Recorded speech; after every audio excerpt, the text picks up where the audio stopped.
애들이 좋아서 선생님이 됐는데 31년 동안 제가 1990년에 발령을 받았습니다. 그때 학교에 처음 가보니까 애들은 참 예쁘고 좋았는데 학교에 이제 뭐 부정비리나 또는 촌지가 아주 많이 성행했습니다. 그래서 강남은 그때 스승의 날 같으면은 한 100만 원씩. 그런데 저는 북부로 일부러 발령을 냈었는데 10만 원 정도씩 이렇게 주는 촌지들이 많이 있었어요, 학부모들이. 그래서 학부모들도 불만이었고 애들 앞에 선생님들도 그걸 촌지 받으면서 부끄러워하는 그런 교단이었죠. 그래서 그 촌지 거부 운동부터 시작을 해서 최근에 혁신학교 운동까지 교육 개혁을 위해서 계속 꾸준히 노력해 왔습니다. 제가 뭐 능력은 많지 않았지만 학교를 변화시키는 데 큰 역할을 했었고 수업을 또 새로운 형태로 바꾸는 역할도 꾸준히 했습니다. 그래서 동료 교사들이 제 수업 방식을 따라하기도 하고 그리고 우리 학교가 민주적으로 운영되는 것들을 만들어냈던 것이 다른 학교의 모범이 되기도 하고 그러면서 꾸준히 그런 교육 활동을 해왔고 그리고 이제 서울시 교육청 혁신 미래교육 추진위원장을 맡게 된 것은 제가 교육감 도전을 그 당시에 했었습니다. 그러다가 제가 힘에 붙여서 어렵게 되니까 그래 또 원로들도 이제 단일화하라는 요청이 많았어요. 조희연 교육감 후보에게 양보하고 그럼 제가 서울시 교육청에 들어가서 여러 가지 어려운 문제들에 대해서 현장감 있는 제안을 해주겠다 해서 도와주러 한 1년 반 정도 같이 했었습니다. 그런 쭉 과정을 겪으면서 제가 지금까지 교육 개혁 운동을 꾸준히 해온 그런 사람입니다. 애들이 최소한 학교에 가서 좀 행복했으면 좋겠어요. 그러니까 뭐 매일 행복할 수는 없겠죠. 근데 내가 인생을 돌아보면 대학교 때까지의 내 인생의 삶이 되게 학교 가면 즐거웠고 나름대로 또 공부도 하지만 친구들하고 어울리기도 하고 그리고 뭐 체육대회도 하고 소풍도 가고 그런 시절이 없잖아요. 대학 이후에는. 그런 소중한 추억을 남길 수 있는 기간 그리고 또 공부도 열정적으로 해낼 수 있는 기간 이런 좀 행복한 어떤 학교였으면 좋겠어요. 근데 최근에 고등학교 3학년들 1000명을 여론조사한 게 있습니다. 몇 년 전에 중국, 일본, 한국, 미국 이렇게 4개국을 조사했는데 고등학교 학생들 중에 우리나라가 학교 교실은 전쟁터다라는 이야기를 한 83%가 했단 말입니다. 그 전쟁터는 당연히 전쟁 보십시오. 되게 참혹하잖아요. 그런 학급을 치열한 경쟁의 장소로만 알고 있고 그 정도가 전쟁터로 인식할 만큼 그렇단 말이에요. 그건 행복하지 않잖아요. 애들이 추억이 쌓이고 그리고 거기서 즐거워야 되고 가정에서 좀 힘든 아이들도 학교 와서는 친구들하고 잘 어울려서 동아리 활동도 하고 소풍도 가고 그리고 거기서 좀 즐겁게 좀 조단조단 어울리기도 하고 공부도 같이 하고 협력하면서 이런 학교의 모습이어야 된다라고 저는 생각합니다. 너무 좀 쉽게 이야기했는지 모르지만 저는 그런 학교를 꿈꾸고 있습니다. 그리고 현재 저는 이제 민주진보 단일화 추진 기구에 들어가서 6명의 후보의 한 사람이 돼서 경선을 하고 있는데 경선 과정을 밟고 있습니다. 저는 거기서 이제 단일화 추진 기구가 갖고 있는 한계도 많이 알고 있습니다. 어쩌면 후보를 하나를 뽑는 것보다 더 중요한 게 이 민주진보 단일화 추진 기구라는 이 민주적 절차 과정, 후보를 배출하는 이런 통로잖아요. 거기가 진짜 민주진보를 뽑을 만큼의 실력과 민주적 절차와 과정을 쌓아놓는 민주적 추진 절차를 잘 지키고 준수하는 민주진보다운 그런 구성이 되도록 저는 노력하고 있습니다. 제가 좀 2가지만 이야기 드려보고 싶은데 하나는 지금 교육감이 할 수 있는 권한이 있는 게 있어요. 그걸 하면 되거든요.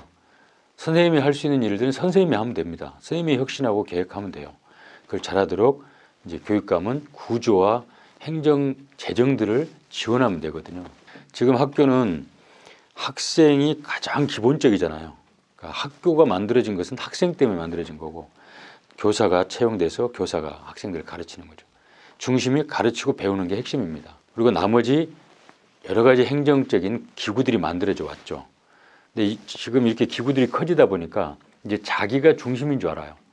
그러다 보니까 처음 출발의 학생, 이 학생이 사실은 이제 객체화되는 이제 이런 현상이 이제 있거든요. 그래서 다시 그걸 복원해내겠다라는 게 제 생각이고, 행정 시스템 그리고 예산 정책은 학생을 중심으로 방향을 틀겠다라는 게 제 큰 포부입니다. 두 번째는 이제 특성화고 문제인데요. 특성화고가 지금 서울이 진학률이 지금 한 18%도 안 될 겁니다. 그럼 나머지는 다 인문계나 자사고나 이제 특목고로 가게 되죠. 그런데 선진국들이 보면은 대개 특성화고가 40% 이상을 넘습니다. 독일 같은 경우는 거의 50%에 가까이 돼요. 특성화고라면 실업계라는 거 아시죠? 옛날 실업계 전문계고입니다. 바로 고등학교 졸업하면 직장을 가려고 하는 어떤 그룹이죠. 인문계는 대학, 아카데미로 이제 가려고 하는 애들이고. 근데 이게 너무 인문계 진학률이 높아요. 우리는 특성화고는 너무 낮단 말이죠. 그러다 보니까 이게 어떻게 되겠어요? 다 대학을 가려고 하다 보니까 대학 입시가 치열해지는 거죠. 근데 왜 그러면 특성화고를 안 가겠습니까? 특성화고에 전망이 없으니까 안 가겠죠. 좋은 일자리 그리고 자기 좋은 삶의 어떤 가치를 실현할 조건이 안 되니까 안 가잖아요. 그러니까 거기를 정확하게 좀 세워주자. 그러니까 서울에 맞는 산업으로 재편해보자.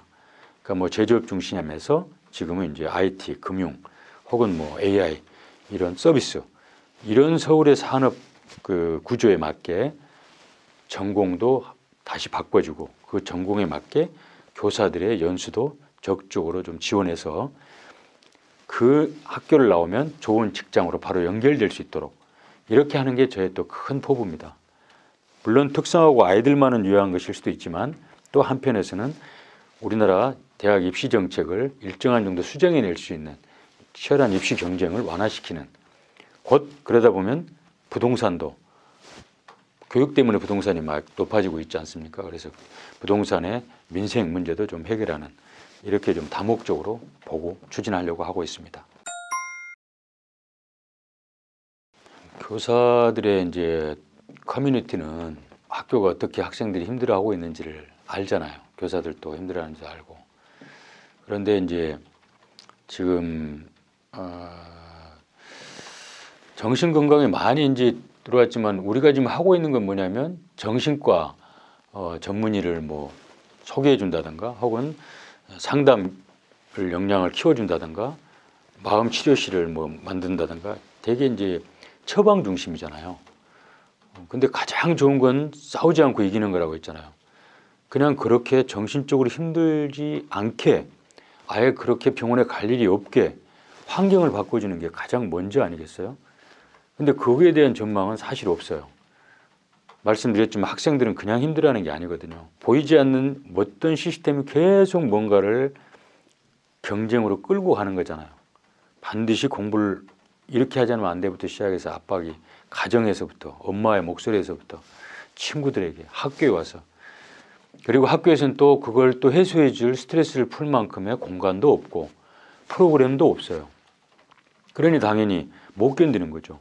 그래서 그 대치동 주변에는 정신과가 제일 많아요. 제일 많습니다. 거기가 아동 청소년 정신과가. 그러면 다른 학교는 어떻겠어요? 대치동은 그렇게 심각하게 한다고 하죠. 서울의 다른 지역도 안 그러겠습니까? 이 국가의 큰 흐름이 그렇게 몰고 가고 있는데 그래서 이것을 바꿔야 된다 하는 생각이 들어서 저는 교육감의 권한 바뀝니다. 입시 정책을 바꾸는 건. 그래서 제가 출마 선언도 청와대 앞에서 했어요. 되게 다 교육청 앞에서 하거든요. 들여다보니까 이거는 교육감 권한으로 넘어서기 어려운 것들도 있다. 애들을 이렇게 구하려면 이게 정권을 상대로도 사실 대화하고 그들도 설득해야 되겠다라는 생각에서 제가 사실은 청와대 앞에서 출마 선언을 했습니다. 혁신학교 운동이 이제 그런 역할들을 해보려고 사실 몸부림쳤죠. 그래서 그 공부하는 방법도 좀 바꿨죠. 공부하는 방법이 암기와 주입식 교육에서 협력과 토론식으로 바꿔냈죠. 성과도 냈습니다. 실제로. 저는 그것도 계속 추진해 가야 한다고 봐요. 그러니까 단순 암기하고 그리고 그걸 뭐 교사들이 계속 암기하도록 주입하는 그런 수업은 사실은 이제 바뀌어져야 되겠죠. 그래서 뭔가 토론 수업을 진행하고 협력하는 수업을 진행하면서 성과도 더 보였습니다. 실제로 수능을 봤을 때도 이렇게 수업했던 애들이 더 높았던 결과들이 이미 있어요. 그런데 이제 이 정도 가지고 넘어설 수 있느냐, 그 쉽지 않거든요. 계속해서 그런 운동들을 방어하고 그 무너뜨리고 있는 것들이 지금의 이제 큰 입시 구조죠. 이렇게 하려고 하면 이제 반발이 부딪히잖아요. 더디니까. 어떻게 반발하냐면, 그래갖고 지금 당장 시험 보는데 중요해요? 라고 시험 진도 나가죠 하고 뭐 애들은 이제 항의하고 학부모들도 신뢰를 못 하는 거죠. 이거 수능에 도움이 됩니까? 이렇게. 그러니까 이런 것들이 이제 되게 어려워요. 그렇게 새로운 길을 개척하려고 해도 지금의 입시 국가 정책이 끌어들이는 힘이 더 크기 때문에 소소한 학교에서의 운동 또는 교육감의 그런 정책 방향도 쉽지가 않습니다. 그러나 저는 꾸준히 이걸 해나가야 한다고 봅니다. 지금 교육감이 이제 작년에 그걸 던졌습니다. 작년 말에. 저도 유심히 봤는데 그 원론적인 말이 틀리다고 보진 않아요. 그러나 디테일하게 들어가면 상당히 논쟁점이 많아요. 절대평가를 전면으로 도입하자 그랬을 때 절대평가에 대한 입장이 다 다르거든요. 그러면 어디까지 절대평가할 건데? 그럼 대학은 어떤 걸로 변별력 있게 뽑을 수 있어? 추첨을 해야 돼? 비슷한 애들은 어떻게 할 거야? 이제 이런 식의 논쟁들이 여전히 있습니다. 현재. 그러나 어떤 방향과 가치는 절대평가를 가했죠. 진보들은. 그런데 여전히 그것에 대한 합당한 대안들이, 보충해 줄 대안들이 아직 합의되지 않았어요. 그런데 팍 던졌습니다. 그것도 입시 정책에 대한 연구를 충분히 한 상태 같지는 않아요. 교육청이 유치원부터 고등학교까지 권한을 가지고 행동한다 했잖아요. 언제 입시 정책을 고민해 봤습니까? 현 교육감이 안 해봤잖아요. 해볼 틈도 없었습니다. 그러면 충분한 이제 전문가 토론도 없이 몇몇 진보 그룹의 학자들이 던진 것을 가지고 뭔가 언론에 이제 한번 자기 존재감을 드러내보기 위해서 던졌다. 저는 이렇게밖에 이해가 안 돼요. 또 그렇게 접근해서 해결되지도 않습니다. 저는 이거는 타협이라고 봐요. 입시 정책은. 제가 말했지만 계층별로 다 다릅니다. 입장이. 왜? 자기 생존의 문제이기 때문에. 계층 상승의 주요한 수단을 보기 때문에 이건 자기 계층별로 다 달라요. 그럼 이건 타협밖에 없어요. 아니면 전쟁해야 됩니다. 그런데 타협을 위한 공론화 과정이 필요하다. 그 공론화 과정의 촉발제는 지금 현실적으로 애들이 지금 죽어가고 있고 고통받고 있는 이 현실을 적나라하게 드러내면서부터 길을 찾아가자라는 게 제 생각입니다. 이게 학교에서 교권이 무너진 건 사실 어제 오늘의 일이 아니고 1999년에 아마 기억날 겁니다. 그 교실 붕괴라는. 그래서 그때부터 사실은 시작됐다고 봅니다. 그러면은 이게 이제 얼마 전의 문제가 아니고 꽤 긴 시간 누적됐잖아요. 그때는 학생 인권 조례가 없었습니다. 그런데 이미 무너졌어요. 그 당시에도. 그런데 이거를 학생 인권 때문에 학생 인권이 너무 보장되는 바람에 이렇게 됐다. 이렇게 말하는 것은 되게 모순이죠.